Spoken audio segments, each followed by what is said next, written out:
रामकृष्ण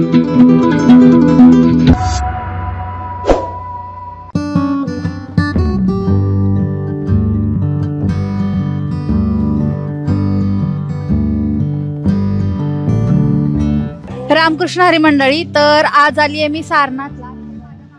हे माझ्या मागे जे दिसतंय ते सारनाथचं मेन टेम्पल आहे आणि सकाळीच मी वाराणसी एअरपोर्टला पोहोचली आहे। त्याच्यानंतर आज माझा पहिला स्पॉट जो आहे तो सारनाथ आहे आणि ही जी माझी सोलो ट्रिप होती ती आता सोलो नाही राहिली आहे, माझ्यासोबत आता नवीन एक मैत्रीण मिळाली आहे मला। भूषण कुमार जे आपल्याला गाईड करतील ते हिंदीमध्ये बोलतील, मी त्याचं ट्रांसलेशन करून सांगेन तुम्हाला। सारनाथ का मेन टेम्पल ये श्रीलंका टेम्पल है। ये मंदिर को बनाने वाले श्री अनेका धर्मपाल जी रहने वाले थे, यहाँ का नहीं थे, वो श्रीलंका अनुराधापुरा पड़ता है। ये 70,000 रुपये मंदिर कुछ समय में बनाया गया था। 1931 में मंदिर को निर्माण किया गया था। अंदर में देखेंगे 8 फीट का मूर्ति से लेकर सोने का, पर वो सोने का नहीं है, गोल्ड पॉलिश किया गया है। भगवान गौतम बुद्ध जी का जन्म हुआ कपिल वस्तु इसको बोलते हैं नेपाल में। बौद्ध गया बिहार में उनको ज्ञान मिला। सारनाथ में पहला उपदेश दिए थे कुशीनगर गोरखपुर में, अपने शरीर को छोड़े थे जो 80 साल के वर्ष के होने के बाद। अंदर में दिखेंगे जो लाइव पेंटिंग को बनाने वाले हम लोग नहीं बना पाएंगे, वो जापान का 2 भाई होते हैं जिसका नाम है नोशो और कोशो। वो 4 साल लगता है अंदर की पेंटिंग को बनाने के लिए। इसके अंदर में रखा गया है भगवान गौतम बुद्ध जी का दांत जो साल में एक ही बार लोग दिखाते हैं, जो दिन पड़ता है कार्तिक पूर्णिमा। सारनाथचं प्राचीन नाव इसिपतीन आणि मृगदेव असं होतं। इसिपतीन म्हणजे ऋषिपतन आणि मृगदेव म्हणजे मृगांचा देव म्हणजे हरणांचा देव। याचा उल्लेख निग्रोग्राधामिग्र या जातकामध्ये आढळतो। पुढे याचं नाव सारनाथ असं पडलं आणि त्याच्या मागे अनेक कथा सांगितल्या जातात। काही म्हणतात या ठिकाणी भगवान महादेवांचं म्हणजे सारंगनाथाचं मंदिर आहे म्हणून याला सारनाथ म्हणतात। तर एका बोधिसत्वाच्या कथेनुसार एकदा एक राजा हरणाची शिकार करण्यासाठी जंगलात गेला होता। तेव्हा हरणाच्या वेशात असलेल्या एका बोधिसत्वाने एका मादी हरणाचे प्राण वाचवले जी गर्भवती होती आणि जिला राजाला मारायचं होतं। याच कारणास्तव या ठिकाणाचं सारंग किंवा सारनाथ असं नाव पडलं। बेसिकली सारनाथ म्हणजे हरिणांचा देव।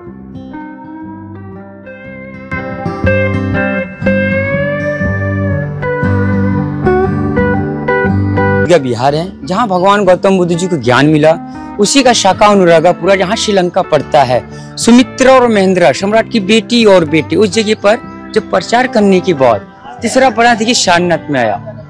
भगवान गौतम बुद्ध ने कैसे उपदेश दिया उनको कोई नहीं देखा था। ये जंगल था, जंगल का नाम ऋषि पते मुकदौ।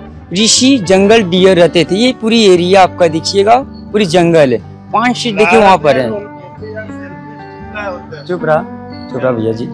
तो ये 5 शीश देखिए कि मैडम यहाँ पर है ना, पर इस जगह पर नहीं थे। 5 शीश बौद्ध स्तूप के सामने थे जिस जगह का अलग नाम रखा गया था।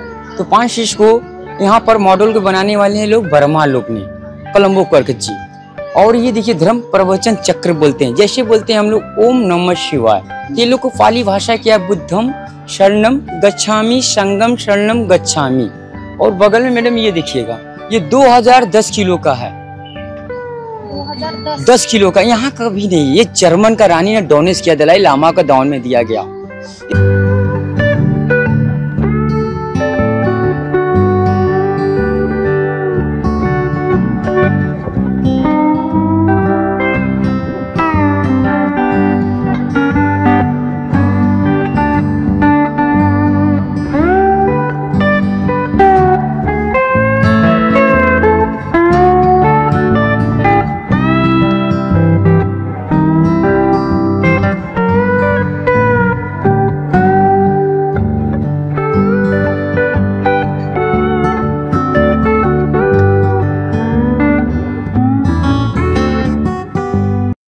बोधगया येथे ज्ञान प्राप्त झाल्यानंतर गौतम बुद्धांनी आपला पहिला उपदेश सारनाथमध्ये दिला। त्यामुळे सारनाथ हे ठिकाण बौद्ध धर्मीयांमध्ये खूपच महत्वाचे आहे आणि दरवर्षी हजारो लाखो बौद्ध धर्मीय तसेच इतर लोकही या ठिकाणाला भेट देतात।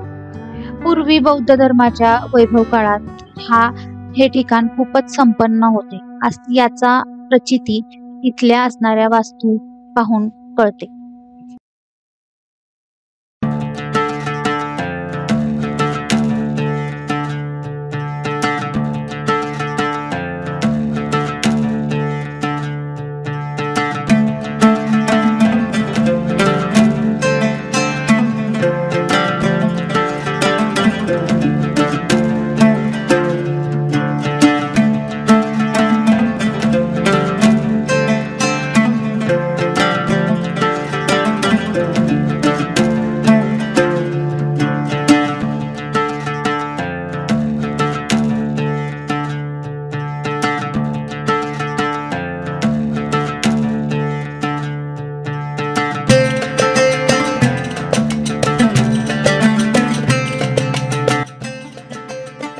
त्यानंतर बौद्ध धर्माचा प्रसार झाल्यानंतर भारताच्या आजूबाजूच्या असणाऱ्या देशातील काही बौद्ध अनुयायांनी भारतामध्ये सारनाथमध्ये येऊन काही कलाकृती साकारल्या। याच कलाकृतीचं उत्तम उदाहरण म्हणजे हे समोर जे दिसतंय ते चायनीज मंदिर। हे मंदिर खूपच प्रशस्त आहे, मंदिराचा परिसर खूप सुंदर आहे आणि मंदिराच्या परिसरातच एका बाजूला पिंपळाच्या झाडाखाली बसलेली ध्यानावस्थेत असलेली गौतम बुद्धांची मूर्ती आढळते। ही मूर्ती पाहिली की आपल्याला शांतता जाणवते। मंदिरातली मूर्ती तर आणखीनच देखणी आहे। पुढे मंदिरात गेलं की मंदिरात गौतम बुद्धांची झोपलेल्या अवस्थेतील एक मूर्ती आहे। ही मूर्ती पाहताना आपल्याला जाणवतं की ही मूर्ती संपूर्ण चंदनाच्या लाकडामध्ये बनवली आहे आणि मूर्तीच्या तळव्यावरती एक चक्र आहे, ज्याला आपण अशोक चक्र असं म्हणतो। त्याचबरोबर मूर्ती, आजूबाजूचं सर्व डेकोरेशन, झुंबर हे सगळं काही चंदनाच्या लाकडापासून बनवलं। हा सर्व नजारा पाहताना आपले डोळे अचंबित होतात आणि जाणवतं की बौद्ध धर्म किती दूरपर्यंत पसरलाय आणि तो किती श्रीमंत आहे ते।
आम्ही ते मंदिर पाहिलं आणि त्यानंतर आम्ही गेलो सारनाथचं वैशिष्ट्यपूर्ण स्तूप पाहण्यासाठी, म्हणजेच धमेक स्तूप पाहण्यासाठी, जे की राजा अशोकाने उभारलं होतं।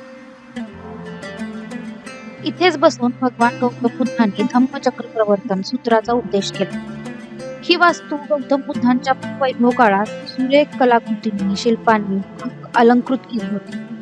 धमेक स्तूप वैशिष्ट्यपूर्ण असून त्याची उंची साधारण 43 मीटर आणि परिघ सुमारे 30 मीटर आहे। हा स्तूप घन आणि उंच आहे आणि त्यावरील कोरीव काम हे लक्षणीय आहे।